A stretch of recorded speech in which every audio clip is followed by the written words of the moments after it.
Recibimos en este espacio de opinión y entrevistas al jurista Roberto Calderón, con quien dialogaremos sobre la consulta popular y el referéndum. Muy buenos días, bienvenido, gracias por acompañarnos. Prácticamente el 21 de abril nuevamente retornaremos a las urnas para elegir. ¿Son 10 o 11 preguntas? Explíquenos eso, jurista. Buenos días, qué gusto estar por acá nuevamente. En efecto, se trata de 11 preguntas. Son 10 preguntas que son solicitadas por el presidente Daniel Noboa y existía una pregunta que anteriormente fue solicitada por el presidente Guillermo Lasso que tiene que ver con la complementariedad de las Fuerzas Armadas en tareas de seguridad interna. Prácticamente ya el CNE se ha pronunciado y el 21 de abril nuevamente volvemos a las urnas para esta consulta popular y referéndum. Así es, y se trata de cumplir también con una promesa de campaña del presidente Daniel Noboa en que había ofrecido llevar a una consulta popular para mejorar la seguridad en torno a temas que consideraba que son cruciales para que tanto Fuerzas Armadas como Policía Nacional, así como ciertas reformas legales, contribuyan a que tengamos un ambiente de mayor seguridad. Y precisamente estas reformas legales, ¿cuál sería el alcance en este contexto de guerra interna, de este conflicto armado interno y esta lucha contra los grupos terroristas?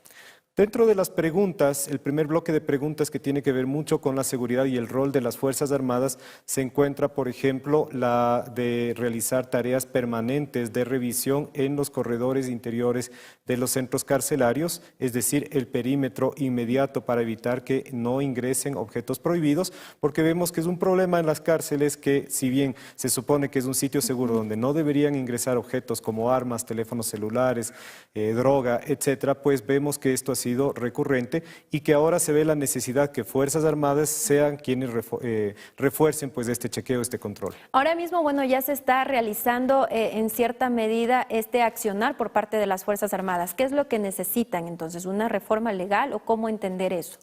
Las tareas de control de armas siempre ha sido algo que ha tenido a cargo las Fuerzas Armadas. Ellos hacen lo que es el control de armas, emiten los permisos de tenencia, llevan un registro de las armas y por ello hacían operativos de carácter móvil y temporales. Lo que se hace con esto es darle la característica de permanencia, es decir, que siempre vamos a tener personal de Fuerzas Armadas y si esta pregunta es aprobada, pues el Estado deberá implementar algún tipo de llamemos no de cuartel, pero de lugar donde puedan ellos pernoctar, donde puedan hacer este control las 24 horas, 365 días, tengan un lugar donde almorzar, etcétera. Es decir, que no sea algo improvisado o temporal, sino que sea de carácter permanente. Con respecto al sistema penitenciario, la presencia de los uniformados, de las fuerzas del orden, principalmente de militares, ¿también ahí cabría o ya no? Más que ello se refiere al control de armas, se refiere a evitar hacer un filtro inmediato para evitar el control de armas. En la ciudadanía en general.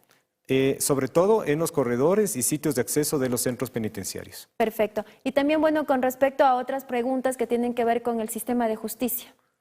Dentro del sistema de justicia encontramos una pregunta que se refiere a lo que es jueces especializados para materia constitucional. Estamos hablando que se ha hecho un mal uso de lo que es garantías jurisdiccionales, acciones de habeas corpus, acciones de protección, etcétera, que vemos que han resultado en abuso del derecho y lo que se quiere es quitar esta facultad que tienen los jueces, esta competencia que tienen los jueces de primera instancia o de unidades multicompetentes para trasladarlo a jueces especializados de justicia constitucional. ¿Por qué es necesario estos jueces especializados, jurista? La materia constitucional es una materia de estudio, es una materia profunda que debe ser manejada por especialistas y que en algún momento se pensó que nuestro sistema, todos los jueces deberían ser jueces constitucionales y deberían ser expertos en materia constitucional. Pero vemos que jueces de unidades multicompetentes, de lugares pequeños, remotos, el rato menos pensado, lo que hacen es emitir habeas corpus que han permitido que personas privadas de libertad con sentencias ejecutoriadas, es decir, sentencias que ya pasaron incluso por la Corte Nacional o Corte Constitucional cuando le negaron su acción extraordinaria de protección, estos jueces de primer nivel revoquen la medida de privación de libertad y los dejen libres. Entonces queremos evitar eso, queremos evitar ese mal manejo de las acciones constitucionales y se considera que más bien es importante reformar el Código Orgánico de la Función Judicial para tener jueces especializados. Y precisamente, o sea, ¿cómo garantizar también el accionar de estos jueces especializados? Porque vemos también que hay muchas interpretaciones de la Constitución. Correcto, la justicia constitucional debe siempre tener una relación con lo que es las aspiraciones de una sociedad. La Constitución debe siempre interpretarse al tenor de lo que es la aspiración de la sociedad de vivir en paz, de tener un sistema de justicia que sea eficiente, de tener leyes que se vea la mejor forma en que estas leyes, pues en el caso de la justicia penal, cuando se está hablando de garantías constitucionales, se haya aplicado tratados de derechos humanos y que la persona privada de libertad pues no esté siendo vulnerada tampoco en sus derechos, que si ya existe restricción, por ejemplo, de su libertad y de otro tipo de derechos, no se vea pues tampoco presa de torturas, malos tratos o que la pena pues se convierta en tratos degradantes, etc. Entonces, en ese sentido, hay dentro de nuestro sistema de momento son los jueces de garantías penales y hasta llegar a la Corte Nacional cuando se emite una sentencia, y posteriormente existe lo que se llama jueces de garantías penitenciarias. Pero adicionalmente tenemos lo que es estas acciones de protección o habeas corpus que están siendo conocidos por otros jueces que interfieren en ese trabajo. Bueno, trayendo un poco también al análisis sobre lo que hoy se va a tratar en la Asamblea Nacional, hablando de todo este aparataje del sistema judicial en el país, ¿cuál es su criterio con respecto a este proyecto de reformas al COIP? Se trata de más de 80 artículos, de más de 80 reformas que se van a hacer al Código Orgánico Integral Penal, pero creo que lo que estoy viendo es una intención de una especie de caballo de Troya, porque dentro de toda esta cantidad de reformas existe algo que llama la atención y es el hecho de una reforma, de realizar una reforma al recurso de revisión, de ponerle una causal más al recurso de revisión, que se trataría de sentencias, pronunciamientos o informes de organismos de derechos humanos adscritos tanto a las Naciones Unidas como al sistema interamericano, como una causal para que la gente entienda qué es el recurso de revisión. Es prácticamente destruir, echar abajo una sentencia sobre la que ya no caben otros recursos. Entonces, prácticamente es un caballo de Troya porque esto no se lo ha hablado antes, no se lo ha socializado y ahora se quiere poner esto como una causal más para echar abajo las sentencias. Es decir, que da la posibilidad que delincuentes podrían salir en libertad. Si es que obtienen este tipo de recomendaciones, de informes, de sentencias de organismos internacionales. ¿Cómo cuáles? ¿Como la CIDH? Como la CIDH, la Comisión Interamericana de Derechos Humanos, como la Corte Interamericana de Derechos Humanos o las instancias de derechos humanos pues, de las Naciones Unidas. Entonces estaríamos hablando que eso podría echar abajo sentencias de nuestro ordenamiento jurídico interno. Sin embargo, bueno, de lo que se ha escuchado es que esto sería inconstitucional, que no aplicaría para que estos organismos puedan revisar estas sentencias, ¿o sí? Más que ello, el recurso de revisión es un recurso que requiere que se demuestre que existen hechos nuevos. Se le otorga, por ejemplo, cuando la persona que se pensaba que estaba muerta aparece, entonces no es posible que alguien siga cumpliendo una pena de prisión por asesinato si es que aparece la persona que se creía muerta. Se le otorga cuando se ha emitido la sentencia en base a falsos testigos o falsos peritos, o cuando existan hechos nuevos que deben ser probados, es decir, cuando exista prueba nueva. Y no se incluye este tipo de causales, esa ha sido la tradición penal en el Ecuador, porque es un recurso extraordinario, es decir, fuera ya del proceso penal. Volviendo un poco a la consulta popular sobre el tema de seguridad, que también incluye aquí el sistema de justicia y también el rol de las Fuerzas Armadas, ¿cuál sería el alcance o el impacto en cuanto a este contexto en el que vivimos en el país para enfrentar a la delincuencia organizada? Dentro de las preguntas se incluye una pregunta que reformaría 10 tipos penales, es decir, 10 delitos en que se pide que se incrementen las penas.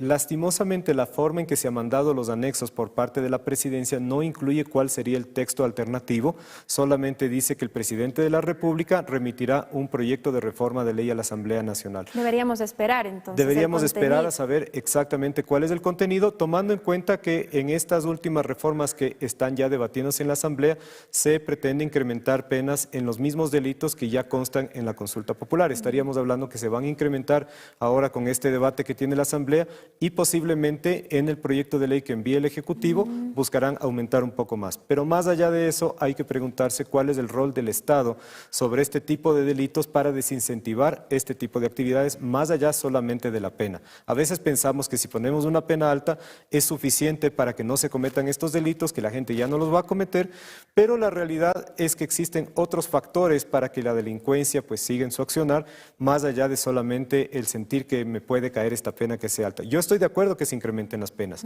pero más allá de eso debe haber un compromiso del sistema de justicia y del Estado en general para desincentivar las actividades de otras maneras. ¿Qué tipos de delitos estamos hablando, para mencionar algunos? Estamos hablando de delitos como delincuencia organizada, como terrorismo, tráfico de sustancias ilícitas, entre otros. Entre otros. También, bueno, ¿cuáles serían esas otras alternativas que usted plantea para poder reducir estos factores?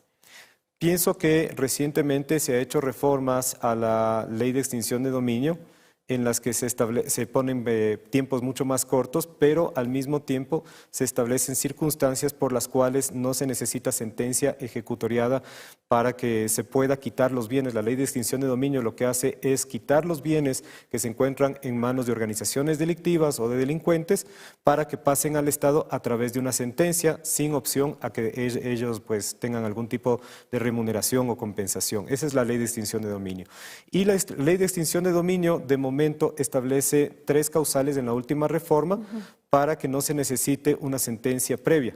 Yo pienso que la ley de extinción de dominio debería operar sin existir la sentencia previa para que sea realmente una ley autónoma. No esperar que en el sistema penal tengamos sentencia para que inmediatamente pues esta tenga lugar. Y precisamente la Fiscalía General del Estado también rechazó todo lo que se discutió en la Asamblea Nacional con respecto a la extinción de dominio.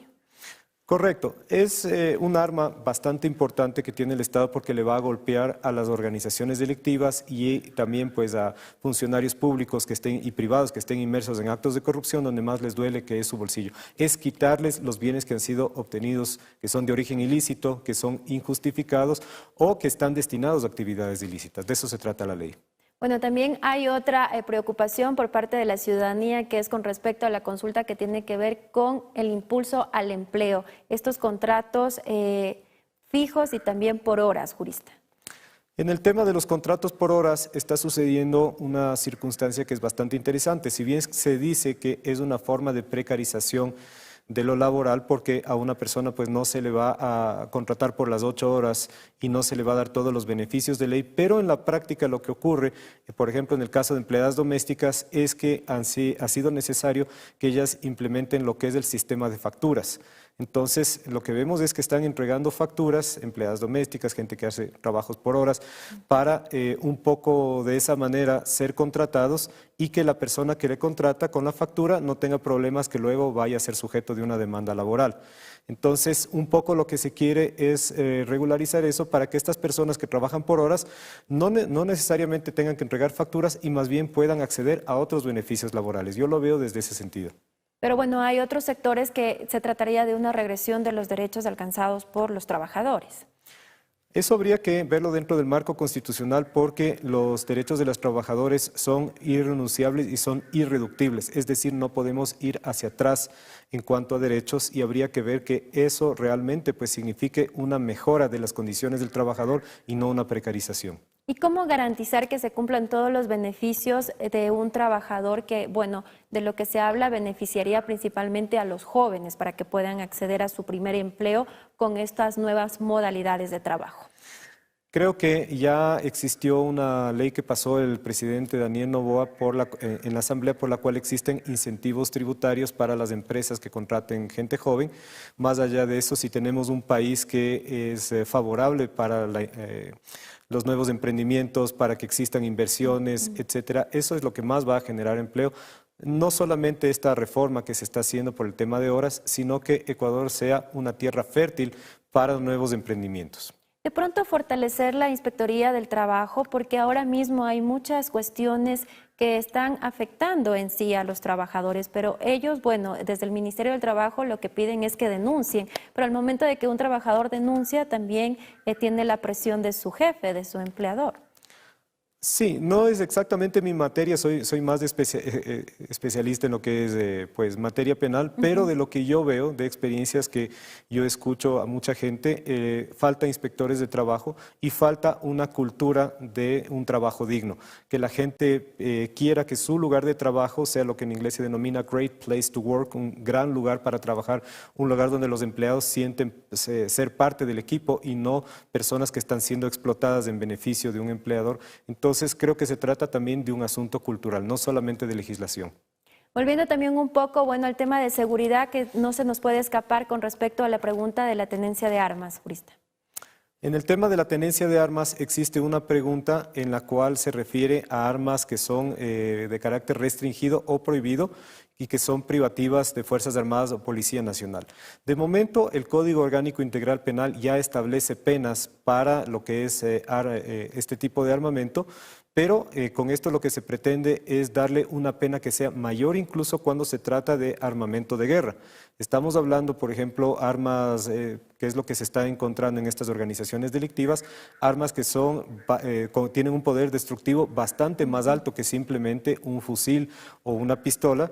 Estamos hablando de, por ejemplo, armas antitanque, granadas, explosivos de uso militar. Y lo que se piensa es que con esto se diferencie del artículo que ya existe en el Código Orgánico Integral Penal, en que se trata de solamente fusiles, pistolas o explosivos que son incluso utilizados por compañías constructoras o mineras. Aquí estaríamos hablando de armamento de muchísimo más capacidad. ¿Qué otras preguntas se nos quedan también para el análisis? Pienso que las preguntas a veces... algunas cosas podían haber sido llevadas directamente al Ejecutivo por parte de un proyecto de reforma de ley, pero se ha puesto en manos de la gente, que sea la gente quien dé este respaldo. Y algo que habría que ver dentro del análisis es que también el presidente Daniel Noboa está aprovechando la popularidad que tiene, estas últimas acciones de haber puesto a las Fuerzas Armadas en labores de seguridad, que ha dado buenos frutos, y pienso que dentro de todo se ha actuado con prudencia, se ha actuado con profesionalismo, le ha procurado una buena imagen, una buena visión del público hacia el presidente, y esto le va a dar ciertamente un buen empujón, una buena inercia para tener la mayor cantidad de votantes favorables en la consulta popular. ¿Será suficiente este mecanismo para poder salir de esta situación en la que estamos enfrentando como país? Pienso que es importante también una purga dentro de lo que es Fuerzas Armadas, Policía Nacional y el sistema de justicia, actores del sistema de justicia, para que no solamente sean las preguntas o las reformas legales, porque eso queda en un papel y si eso no se lleva a la práctica, o los actores que deben llevar eso a la práctica están corrompidos, están inmersos, están infiltrados por esas organizaciones, entonces el Estado pues no le serviría de nada. Estaremos entonces con la expectativa de lo que puede suceder después de este 21 de abril con la consulta popular y el referendo. Correcto, muchas gracias.